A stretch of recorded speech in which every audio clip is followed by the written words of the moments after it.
My title is Me and My House. I'm going to read you some numbers that about knocked me off my chair. Today, 15 million children live in a home without a birth father. 15 million children. This is America, not the world. 5 more million live in a home without the birth mother or father. In 2005, 900,000 children were abused in these homes. My friends, all you have to do is look on how many saw the evening news this week. Came out of Tipton. Yes. A 5-year-old boy being starved to death in a broken home. There is confusion. I heard it was the biological son of the father. I was told it was the biological son of the mother. I don't care which it was. This little boy had went 2 days with no food, and at 5 years old weighed 30 pounds. I was talking to my daughter about this. She said, "Dad, you realize Ashton, which is my great-grandson, is a year and a month old, and he weighs 35 pounds. I said, "Dad, do you realize children living in these homes," now hear this number, are 50 times more possible, 50 more likely to either die or be injured in a single birth parent home. The reason for this is very plain. A non-birth parent will never care as a birth parent will. They never will. They're not equipped to raise a child other than their own. And I've got a point for this message today. The family home that I and my generation grew up in no longer exists. It simply does not exist. The two-parent, birth parent family is on its way out, and there is great problems with that. Far too many children will wake up today, this very hour, and will not have a male role model in their life. That is true. That's true. Our schools and our teachers are teaching our young men in biology class to how to be a, let me say this as gently as I can, a progenitor. They can pass on their genes. Y'all catch me? They're not teaching them to be a father. There was a day in school that our young ladies were taught to be a mother in home ec. But that's sexist today. We cannot emphasize that today because now we are role specific. We are trying to put people in a little box. Well, I'm here to tell you, folks, God put us in a box. Can I be non-politically correct a moment? God put us in specific roles in the family. Yeah. And I don't expect a lot of amens from here on out. So that's okay. I've done for 2 hours this morning from 1 to 3. The Lord was amening me enough, so it's okay. Amen. But we're living in a generation that men are not being men, they're not being fathers. Right. There are too many boys that are growing up that do not understand the role of a man in the family. Amen. That is right. And somewhere it's broken down.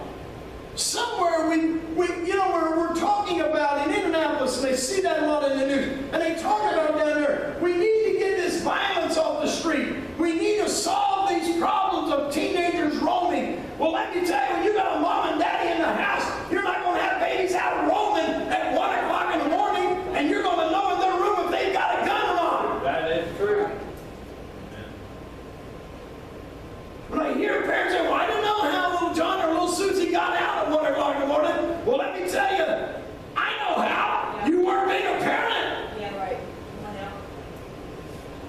See, being a parent is not something we are born with a right to. When we choose to have a child, we accept certain responsibilities with that. And I thought about the suffering. I heard it in this extended news report about this 5-year-old. And I'm only going to use him as an example. They say, can you imagine the psychological problems this kid will have the rest of his life? Because it doesn't matter if it's the mom or the dad. He was abused by his birth parent. Starved by his birth parent. Do you think this young man's going to have trust issues? But let me tell you, if you can't trust your mama, you can't trust your daddy, you can't trust a stranger. Do you see marital problems ahead in his future? I do. I see a young man that's not going to be able to trust people. He's going to have psychological problems of abandonment. And as the Lord's speaking to me this morning, think about these problems they bring into the church. We bring into the church, we all carry baggage. You all know, I don't care who you are. You know, I feel like I had a great home. I had baggage, folks. I have baggage. The best of you have baggage. Amen. Yeah, amen. But you know what? Somewhere we've got to step up and begin to reduce the baggage the next generation has to carry. Yeah, amen. Think about a young man that has no male in his life. What kind of a father is he going to be? By the grace of God, he may be average, but will probably never succeed greatly. Why? He has no one to follow, no example to look up to. Amen. You know, I thought about the church today, and I don't want anybody to be hurt at me. I'm not talking to anybody specific. I'm not preaching to anybody this morning except for us. But do you know today, on Sunday, there are literally thousands of kids being bused to church with no biological parent with them. That is true. And what happens when they get, I know this for a fact, me and my wife have picked up kids for almost my whole ministry plus years. When my dad was alive, we'd pick up kids. When they would get to the age that they could take care of themselves, Mom and Dad said, you're not going to go to church anymore. I'm going to have to get you up now, so you can stay home if you want. You've seen us stand in your class. As soon as they turn that age, where are they at? Oh, they don't need a babysitter anymore, so they don't go to church. That's right. Amen. We need someone to step up and say, I will lead this family. That's right.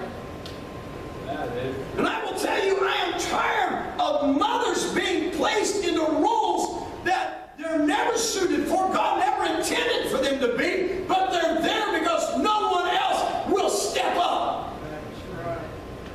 Yes, amen. Come on. I want you to turn with me a moment. Proverbs 22:6.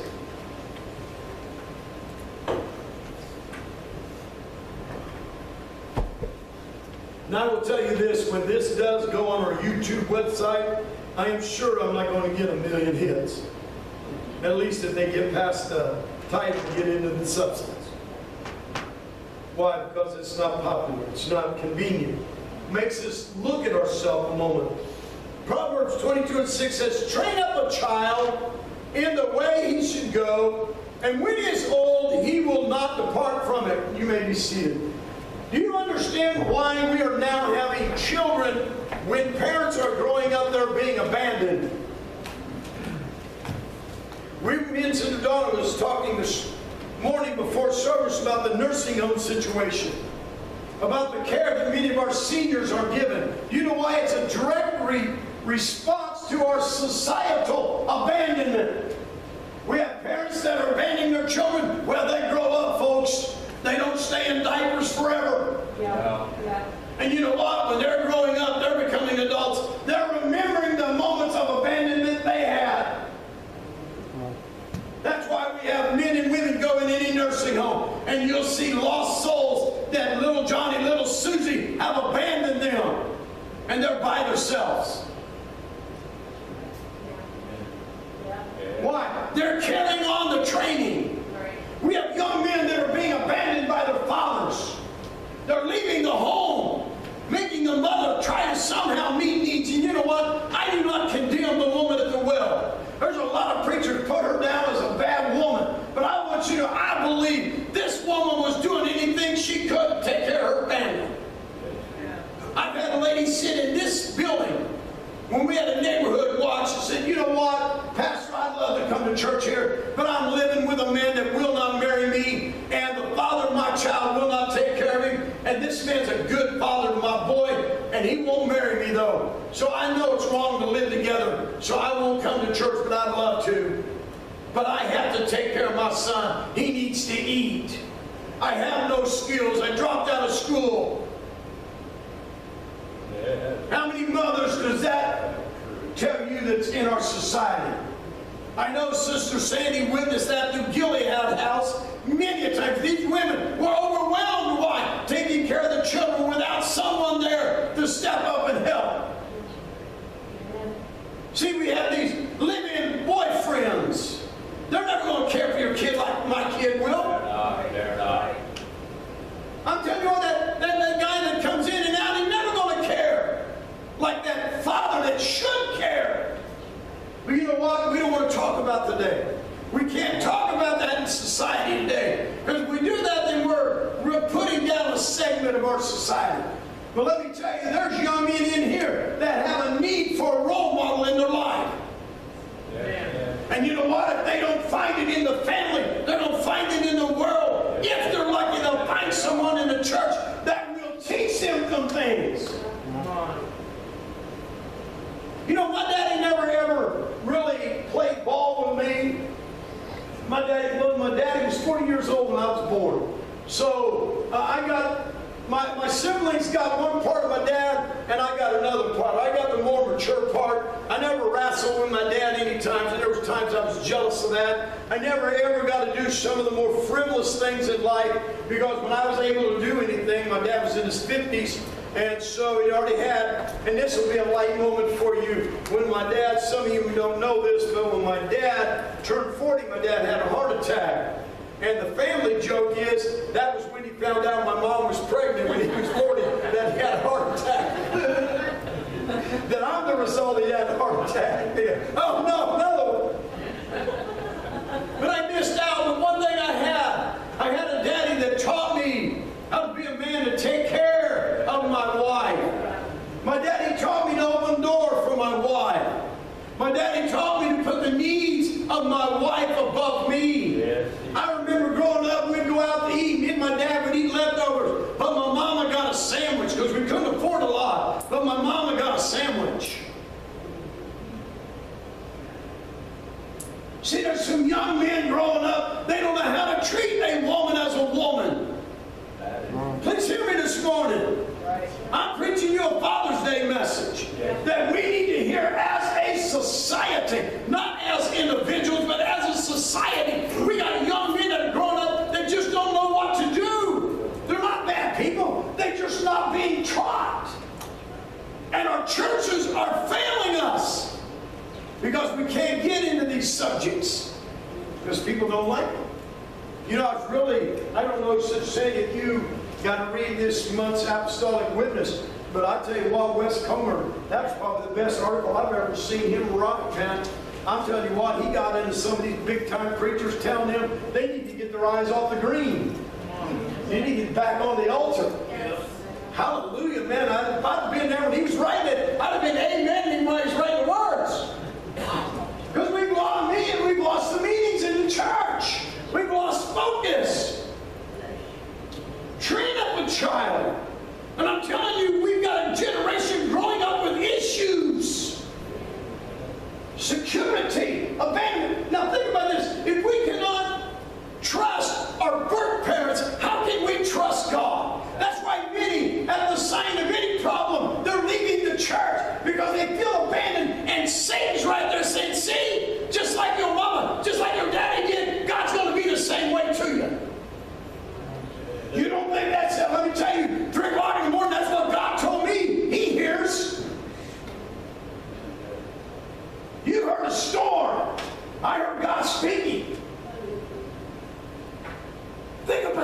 issues. Young men, all they see is their daddy leaving when problems come. What do you think when there's a problem come? They leave. They don't stay for commitment.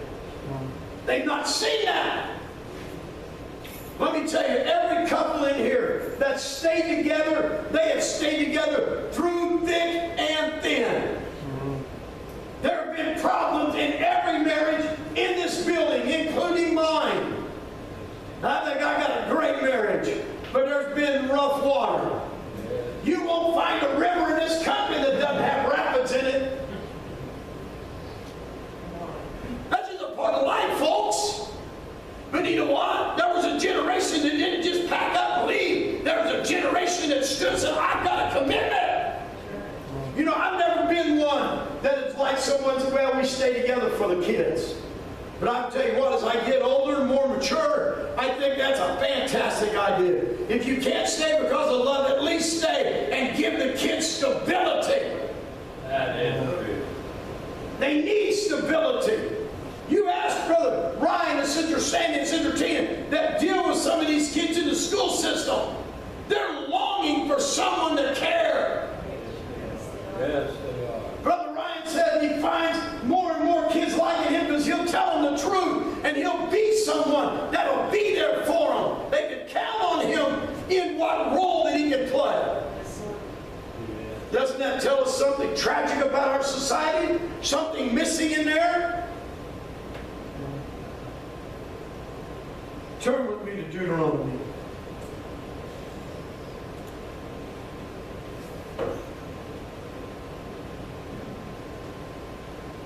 Deuteronomy 4:9 says, only take heed to thyself and keep thy soul diligently, lest thou forget the things which thine eyes have seen, and lest they depart from thine heart all the days of thy life. But teach them thy sons and thy sons' sons. I will tell you this, and please take it for what it's worth. I have a great relationship with most of my grandchildren. But I will tell you this, beyond the hunting and the different things that we both enjoy, the greatest time I love is when I get with them and get to talk to them about life. Get to share with them some of the things that Grandpa has went through in 62 years. Some of the things I've learned that worked, and some of the things that I've learned that doesn't work. Yes. Teaching them life matters.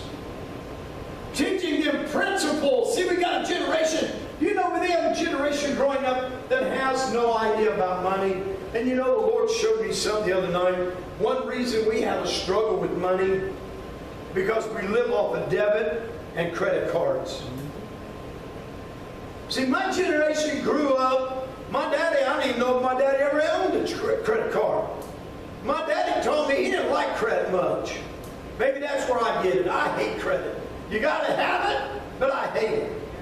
Because I've seen too many lives destroyed by it. But you know what? If you never ever touch money, if you never handle money, when I hear people say, you know, I brought you just the other day, when people say, you know what, a quarter ain't worth nothing. I brought you last week that a quarter is worth something if you'll hang on to a couple. I brought you a jar in here that weighed about 35 pounds full of quarters. That was about $500 worth of them. So quarters add up if you'll hang on to them. But you know what? If you never see a bill, all you ever see is numbers. It's no big deal. You know, it's about like a congressman once said someone wasted $500 million. He said, that ain't nothing to us. We deal in trillions of dollars. Well, if 500 million ain't much to you, Faith Tabernacle will take it and I'll disperse it to our congregation and we'll be happy folks. But it's no big deal. And you know, the lottery gets 500 million, you got a line around the block. But for people that deal with trillions, that ain't no big deal. See, if we're not careful, said, what I want you to do, I want you to keep it in your soul, but somewhere you got to pass it on. You got to educate. You got to inform the next generation that they can make the right decisions. How are we going to teach them about serving God? And let me tell you, you can have, I don't care if this place was packed full. Not everybody holds the value of religion the same. And unfortunately, there are many people that go to church to keep from going to hell. And I will tell you this, that is never a good reason. I've heard people say, well, it's a good place to go. Well, let me tell you what. I was watching a funny sitcom just the other night, me and my wife, and a man tried to start up a business. And it was really hot one summer. Nobody'd show up because it was so hot. Well, he decided to it was a little picture show. He decided to put it in a guy's meat freezer. And man, he had that meat freezer packed out. Everybody was showing up because it was 90 degrees. Nobody had air conditioner, but everybody would show up and watch that little picture inside that room that was 60 degrees. Well, they didn't show up to watch a picture. They showed up to get cold. Some folks that show up to church because they just have no other place to go. Yeah. Or maybe they don't have air conditioning and they want to show up to here. They don't have heat, so they show up. Or maybe they're actually, see, I'm so proud of this. When we got these, the attendant said, well, we can get you a cheaper card. I've always talked to you about having gas Sunday. Fathers, we're having gas Sunday today. You're all getting a gas card today. And there was a church, I told you we could do that. There was a church that did it. Packed out. Go by the next Sunday, normal crowd. Why? There's no other purpose to go back. See, somewhere we got to emphasize, how does that come about? It comes about settling in our heart first. And then we instill that same love for God to the next generation. And let me tell you, that doesn't mean the next generation is going to love Him like you do. But it ain't going to be your fault. It's going to be their choice. Now we go to Deuteronomy 6 and 7.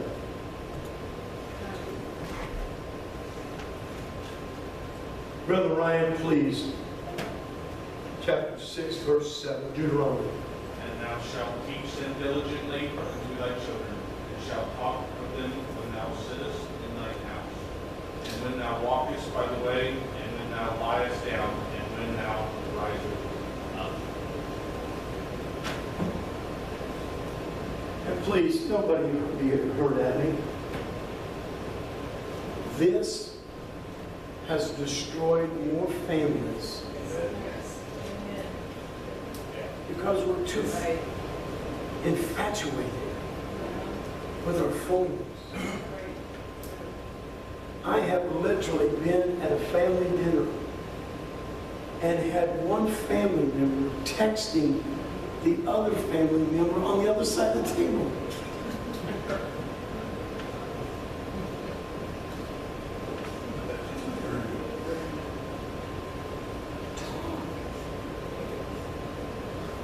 There was a day that when boys and girls would come home from school, they would sit around the table. I know everybody said, well, Pastor, you're just living in a different generation.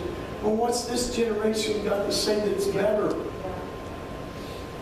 There was a day that we asked, how did school go? We knew what was happening. We knew the heartaches. We knew the bullying. We didn't have to wait for somebody to commit suicide to know they were being bullied because we'd sit around the table and find that out. Yeah. We noticed when things were going wrong in their attitude. Hey, what's wrong? You ain't acting like normal. Yeah. Well, when you never talk, you never know. Right. And sadly, some parents don't want to be involved. You just work it out your own self. Let me tell you, I'm 62 years old, and there's times I want people to help me work out my problems. And I can't imagine 15 years old trying to face problems that are overwhelming with no help. Yeah. Teach them diligently to thy children. If you go on the internet, I tried to look up how many children are taken to church by their parents.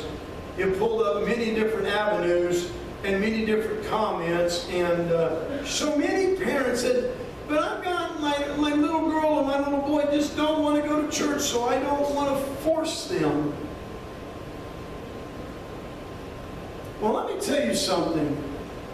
My daddy forced me to eat what they fixed. That's right. My daddy forced me to clean up my room.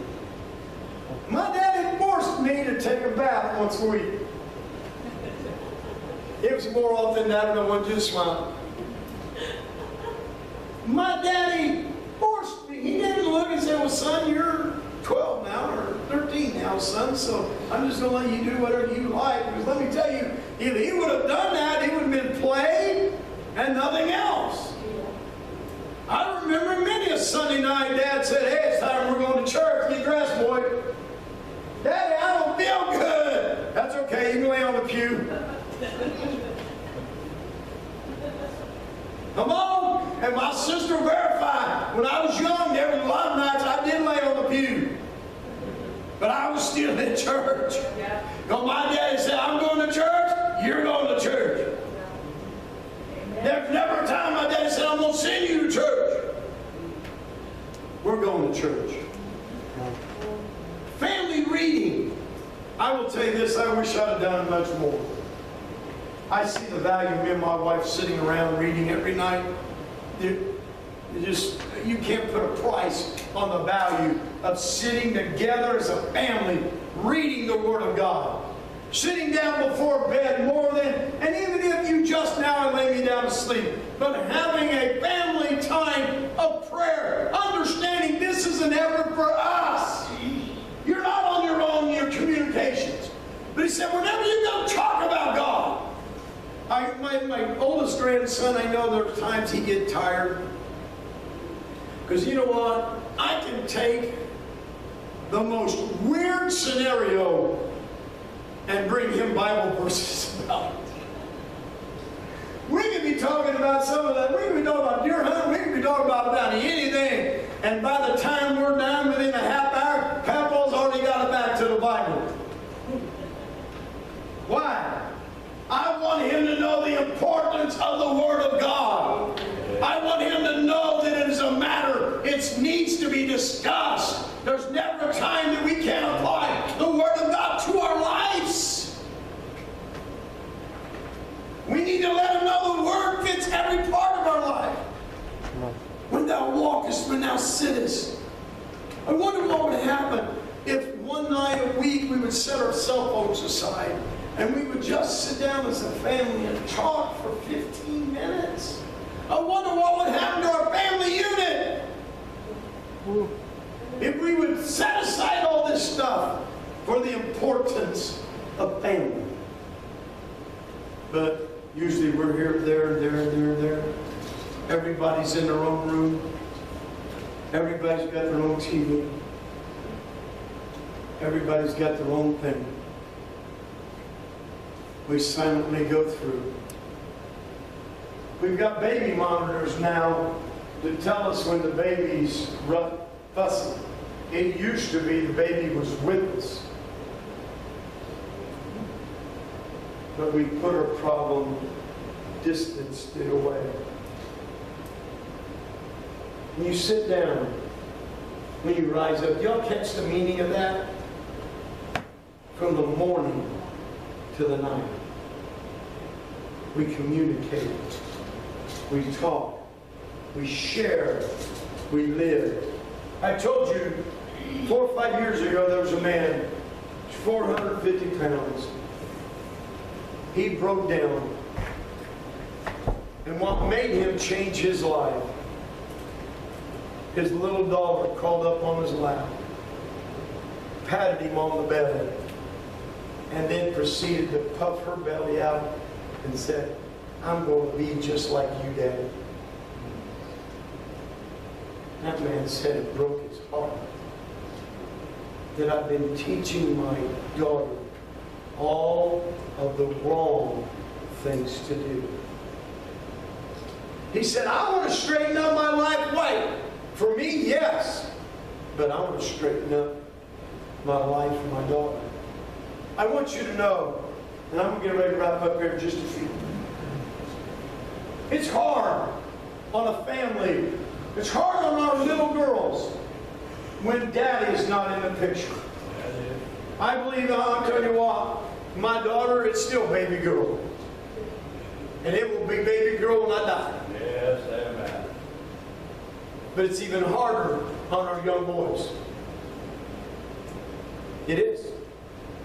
Because without the father there, they don't know the roles in life that are so important. They don't know how to care for a family.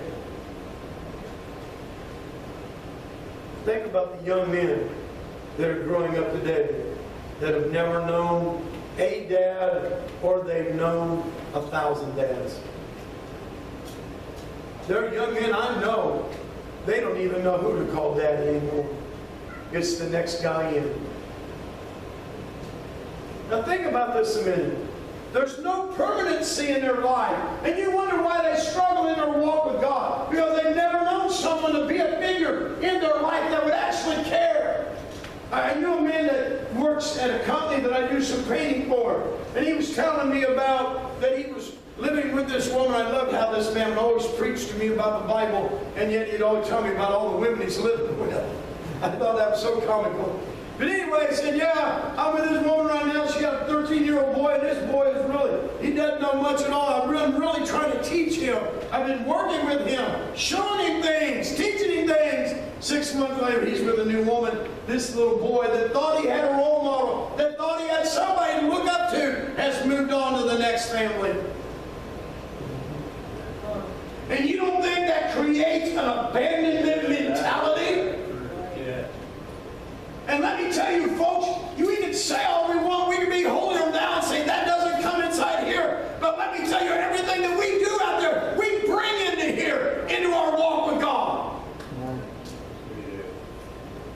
When we've been hurt, it comes into how we deal with God. When we've been lied to, I mean, you know why second marriages have a less chance of making it than a first marriage? Because you know what? We carry the scars from the first marriage into the second one. If it's a woman that has been cheated on, she'll be looking for signs of someone cheating. If the man was cheated on, he'll be looking for signs. Now, is this one going to cheat on me? Right.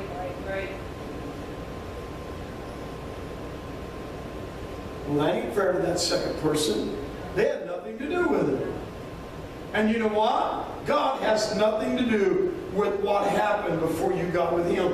But we carry that in our walk with God. Why? Because it affects our mental makeup. Amen.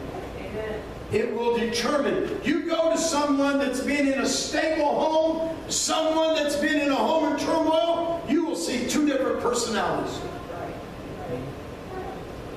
One has never known insecurity. The other one knows nothing but insecurity. I hear people say, well, I didn't grow up on my own. Let me tell you, a 16-year-old should never have to grow up on their own. I will tell you this, I've heard parents say, well, I tell my child everything. I've heard children say, well, I don't know if I'm going to have a home to live in tomorrow. I never ever had that thought. If my daddy had financial problems, I never knew it. My daddy never worried me with it. You know why? He said, I'm dad. I'll worry about that. You be a kid. And let me tell you something, folks. It's hard enough being a kid today. I know that sometimes the youth, and I love every one of our kids here, even the smallest babies, even this little critter back here that don't even know my name yet, he's going to know it one day. If the Lord tarries and lets me live that long. But you know what? It's hard enough being a kid. The pressures of being a child today. If you don't have the right look, or if your family's not got this or that, you're put down.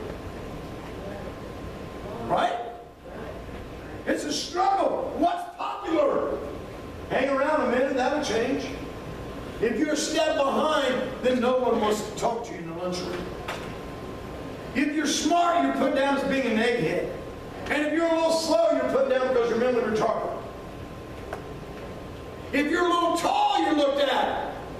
If you're a little short, you're looked at. If you're a little bit overweight, you're put down. Or if you're a little skinny, you're picked on. Come on, you know I'm telling you the truth. You're right, brother. And you don't think those insecurities, you don't think those problems, when there isn't someone at home to let them know that everything will be all right. And again, a mother can only do so much in a single family. Amen. They're worried about putting a roof over the head. Amen. Yes, sir. Many times they'll make poor choices. Who they allow in the house, why? Trying to get by. Amen. Yes, sir. I'm going to leave you with this verse here. Brother Randy, if you'll pull up the last verse. Sister Sandy, if you would please. Read this one. And if it seem evil unto you to serve the Lord, choose you this day whom you will serve. Whether the gods which your fathers served that were on the other side of the flood, or the gods of the Amorites, in whose land ye dwell. But as for me and my house, we will serve the Lord. But as for me,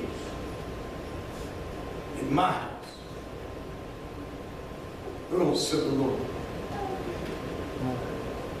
I mean,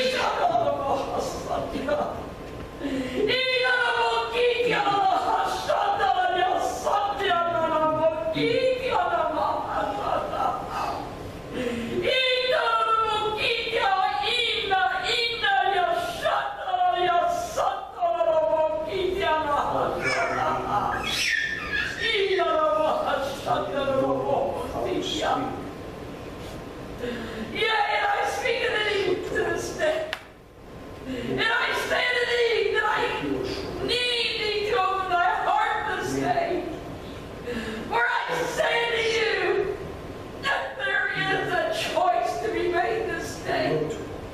You have heard my words through this one today, but I again speak unto thee this day, and I say, make a choice this day, for my time is short, and I come quickly.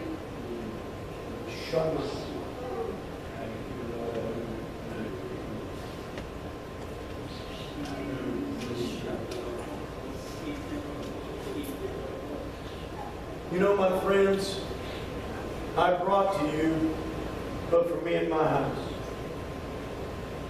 First man that was ever lived didn't step up the role as a man in the family, but he allowed his wife to convince him to do something he knew better.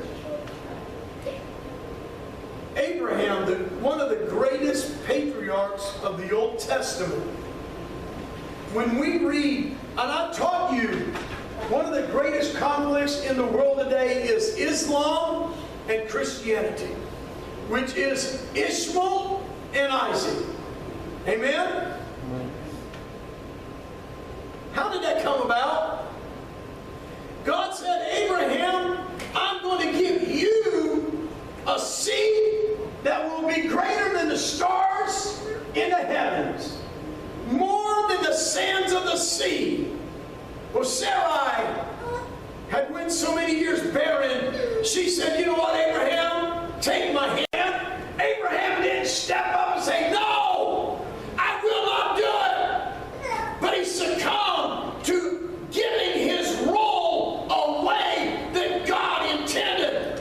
Where might this world be if Abraham would have stood up as a man and say, that's not God's plan? God said, by you and me, we're going to have a baby. But he gave in. And now the world is in chaos.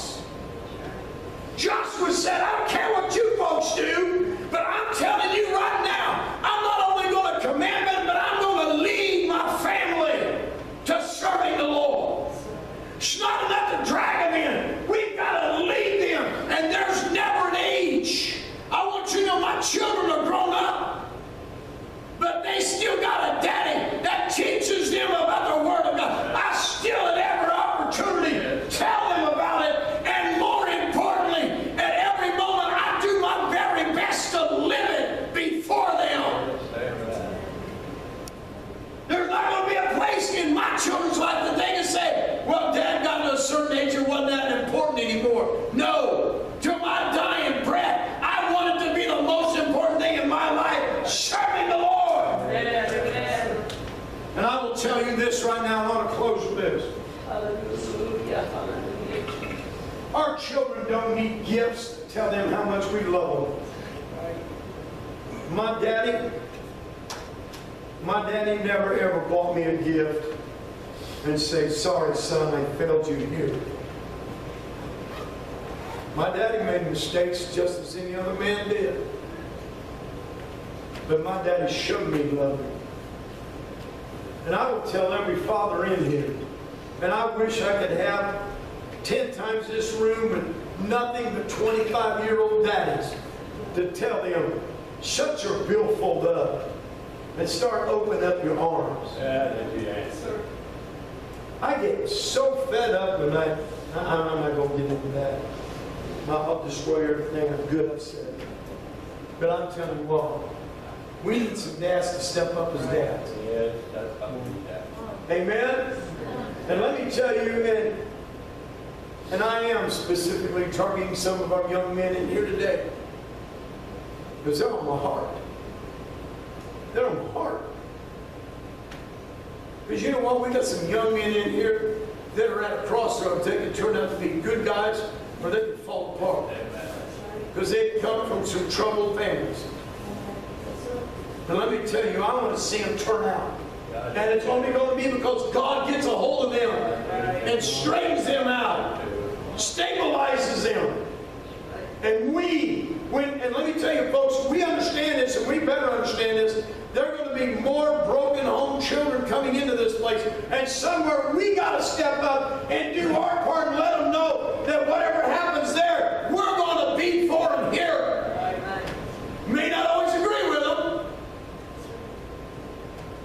Right, Brother Justice? Me and Brother Justice sometimes, we are definitely not on the same political platform. But let me tell you, I hope he knows he can count on me being a friend to him. We got some young men in here. We need to step up.